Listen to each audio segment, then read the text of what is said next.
ഹരി ഓം നമഃ ശിവായ.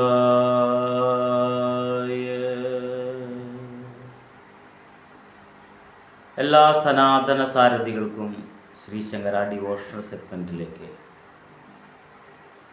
എളിയവൻ്റെ വലിയ സ്വാഗതം. നമസ്കാരം.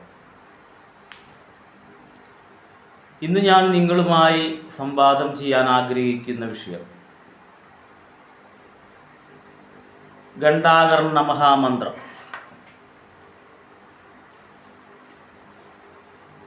ഘണ്ടാകർണ സ്വാമിയുടെ ഒരു വലിയൊരു മന്ത്രം, അതായത് ലക്ഷങ്ങൾ കൊടുത്താൽ പോലും മതിവരാത്ത ഒരു കർമ്മം ഞാൻ മുൻ എപ്പിസോഡിലൊക്കെ ചെയ്തിട്ടുണ്ട്. അതായത് സന്ധിക്ക് നമ്മൾ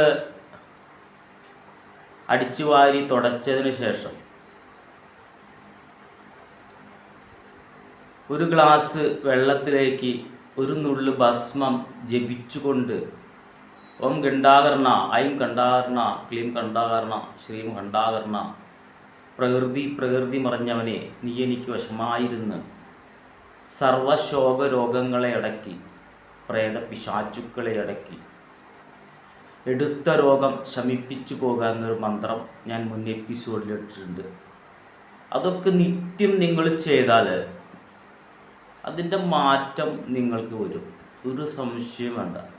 എല്ലാ ബാധാദോഷവും ആ ഒരൊറ്റ മന്ത്രത്താൽ ഒഴിയും. കാരണം ഭഗവതിയുടെ, ഭദ്രകാളി അമ്മയുടെ മുഖത്തെ ദീനം മാറ്റിയ, പണ്ട് കാലത്ത് അങ്ങനെ പേര് പോലും പറയില്ല, അസുഖം മാറ്റിയ ഘണ്ടാകർണ സ്വാമിയാണ്. ഭഗവാന്റെ കണ്ഠത്തിൽ നിന്ന്, ശിവന്റെ കണ്ഠത്തിൽ നിന്ന് ഉത്ഭവിച്ച ഘണ്ടാകർണ സ്വാമി ഇത്രയും ശക്തനായ ഒരു മൂർത്തിയാണ് ഘണ്ടാകർണ സ്വാമി. അത് നിങ്ങൾ നിത്യം അഭ്യസിച്ചാൽ നിങ്ങളുടെ വീട്ടിൽ ഐശ്വര്യപ്രകൃതിയിലൊക്കെ തന്നെ വന്ന് ചേരും, സകല ശത്രുക്കളും നശിക്കും. അപ്പോൾ ആ കാര്യം ഇവിടെ പറയാൻ എന്താ കാരണം എന്ന് വെച്ചാൽ, അതിന് തുല്യമായ ഒരു ഘണ്ടാകർണ സ്വാമിയുടെ അതിനേക്കാൾ വലിപ്പമേറിയ ഒരു മന്ത്രമാണ് ഇവിടെ പറയുന്നത്. ഇത് നിങ്ങൾ നിത്യം സാധനയിൽ ഉൾപ്പെടുത്തുക. അജ്ഞാതമായിട്ടുള്ള, അറിഞ്ഞോ അറിയാതെയുള്ള സകല ശത്രുക്കളും നശിക്കും. മറ്റൊരു സുഹൃത്ത് വിളിച്ചിട്ട്, മലപ്പുറം ഭാഗത്തു നിന്നാണെന്ന് തോന്നുന്നു, ആൾ മുസ്ലിം മതത്തിൽപ്പെട്ട ഒരു വ്യക്തിയാണ്. ഇപ്പോൾ കരിങ്കുട്ടിയെ ഉപാസിക്കുന്നുണ്ട് എന്നൊക്കെ പറയണ്ടേ. തൃശ്ശൂർ ഏതോ ഒരു ചാത്തൻ സേവാ മഠത്തിൽ നിന്നൊക്കെ സ്വീകരിച്ചു എന്നാണ് പറഞ്ഞത്. അതിൻ്റെ ഫലങ്ങളൊന്നും ഇല്ല എന്നൊക്കെ പറയണ്ട. ശരിക്കും പറയുകയാണെങ്കിൽ മന്ത്രങ്ങളൊക്കെ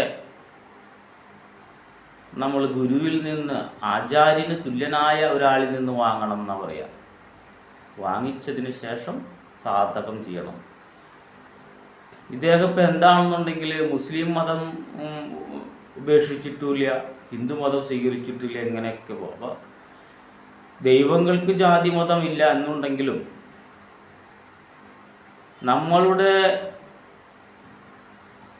നമ്മൾ ഹിന്ദുവായി ജനിച്ചു അല്ലെങ്കിൽ ക്രിസ്ത്യാനായി ജനിച്ചു എന്നുണ്ടെങ്കിൽ ഓട്ടോമാറ്റിക്കലായിട്ട് അവരുടെ മതത്തിലേക്ക് കൺവേർട്ട് ചെയ്യുന്നുണ്ട്, ആ ആചാരത്തിലേക്ക്. അപ്പോൾ ഒരു ക്രിസ്ത്യാനി ഇപ്പോൾ മതം മാറി എന്ന് വിചാരിക്കുക, അവരുടെ അച്ഛൻ എന്തായാലും ആ ജോസഫോ ആൻ്റണിയോ ആവാതിരിക്കില്ല ഒരിക്കലും. എന്ന പോലെ ഇവിടെ ക്രിസ്തു മതം വന്നിട്ട് കൂടിയൊന്നല്ല 600 വർഷം അല്ലെങ്കിൽ 500 വർഷമായി ഉണ്ടാവുള്ളൂ. മുസ്ലിം മതം വന്നിട്ട് 400-300 ആയി ഉണ്ടാവുള്ളൂ. അപ്പോൾ അവരൊക്കെ, അവരുടെ പൂർവികർ എന്തായാലും ഹിന്ദുക്കളായിരുന്നു, ഒരു സംശയം വേണ്ട. അതിനൊന്നും ഒരാൾക്കും മാറ്റാനും മറിക്കാനും പറ്റാത്ത സത്യങ്ങളാണ്. അപ്പോൾ ഓട്ടോമാറ്റിക്കലായി നമ്മളുടെ ആ തായ്വേരായിരിക്കുന്ന ആ സനാതന ധർമ്മത്തിലേക്ക് ഈ ലോകം തന്നെ ഉൾത്തിരിഞ്ഞു വരും, ഒരു സംശയം വേണ്ട. ഇപ്പോൾ നമുക്ക് തോന്നും അങ്ങനെയൊന്നും ഉണ്ടാവില്ല. പക്ഷെ വിദ്യാഭ്യാസം കൂടുതൽ ചിന്തിക്കാനുള്ള കഴിവൊക്കെ വരുന്ന തലമുറ സ്വയം ചിന്തിക്കും. ഉപ്പ് കൊണ്ട് ഒരു പാവയെ ഉണ്ടാക്കി അത് കടലിൽ എറിഞ്ഞാൽ അത് ഉപ്പായി മാറും. പിന്നെ ആ പാവ അവിടെ കടലായി. എന്ന പോലെ അറിവ് തേടുന്ന ആൾക്കാർ സ്വയം ചിന്തിക്കാൻ തുടങ്ങും. അറിവ് ചിന്തിക്കും, മതങ്ങളെ ചിന്തിക്കും. ഏത് മതങ്ങളാണ് മനുഷ്യ നന്മയ്ക്ക് പറയുന്നത് എന്നൊക്കെ ചിന്തിക്കാൻ തുടങ്ങും. ഓട്ടോമാറ്റിക്കലി ആ സനാതനധർമ്മം പുനഃസ്ഥാപിക്കും. ഒരു സംശയം വേണ്ട. നമ്മൾ അറിഞ്ഞിട്ടല്ല ഓരോ ജാതിയിലും ഗോത്രത്തിലൊക്കെ വന്ന് ജനിക്കുന്നത്. അത് നിയോഗം, നമ്മുടെ കർമ്മഫലമാണ്. അപ്പോൾ നമ്മൾ പ്രത്യേകിച്ച് ഒരു കാര്യം ചിന്തിക്കേണ്ടത്, ഇനിയൊരു ജന്മമുണ്ടെങ്കിൽ, ഒരു നന്മയുള്ള ജീവിതം വരണമെങ്കിൽ ഇപ്പോൾ തൊട്ട് നന്മകൾ ചെയ്തു തുടങ്ങുക. ജാതി മത വ്യത്യാസമില്ലാതെ നന്മകൾ ചെയ്തു തുടങ്ങുക. നമ്മൾക്ക് ഐശ്വര്യവും അഭിവൃദ്ധിയും സമാധാനവും ഉണ്ടാകും. ഇന്നത്തെ ഘണ്ടാകർണ സ്വാമിയുടെ മന്ത്രത്തിലേക്ക് കടക്കാം. ഓം ഘണ്ടാകർണ മഹാവീരോ അമുഖം സർവേ ഭദ്രവനാശനം കുരു ഗുരു സ്വാഹ. ഈ മന്ത്രത്തിൽ അമുഖം എന്ന് പറയുന്നുണ്ട്. അമുഖം എന്ന് പറയുന്ന സ്ഥലത്ത് നമ്മളുടെ പേരും നാളും നമ്മൾ സ്വയം പറയാം, നമ്മളുടെ ആവശ്യങ്ങൾ പറയാം. ആ അമുഖം എന്ന് പറയുന്ന ആ സ്ഥലത്താണ് ആ ഒരു പ്രയോഗം ചെയ്യേണ്ടത്. ഈ മന്ത്രങ്ങൾ നമ്മൾ ചെയ്യുമ്പോൾ പരമാവധി മറ്റുള്ളവരുടെ പേരോ നാളൊന്നും പറയണ്ട. സർവശത്രു എന്നുള്ള സങ്കല്പത്തിൽ ചെയ്താൽ, കാരണം നമ്മളെ ശത്രുവായിട്ട് കാണുന്നുണ്ടെങ്കിൽ ഓട്ടോമാറ്റിക്കായിട്ട് നമുക്ക് അങ്ങനെ പ്രാർത്ഥിക്കാം. അവരുടെ പേരും നാളൊന്നും നമ്മൾ വയ്ക്കണ്ട. സകല ശത്രു എന്നുള്ള രീതിയിൽ സർവോപദ്രവ നാശനം, സർവശത്രുക്കളും ഉപദ്രവിച്ചുകൊണ്ടിരിക്കുന്നുണ്ടെങ്കിൽ അത് അങ്ങോട്ട് തന്നെ നശിച്ച് ഉച്ചാടനം വരുത്തി തരണേ എന്ന് ഘണ്ടാകർണ സ്വാമിയോട് പ്രാർത്ഥിക്കാം.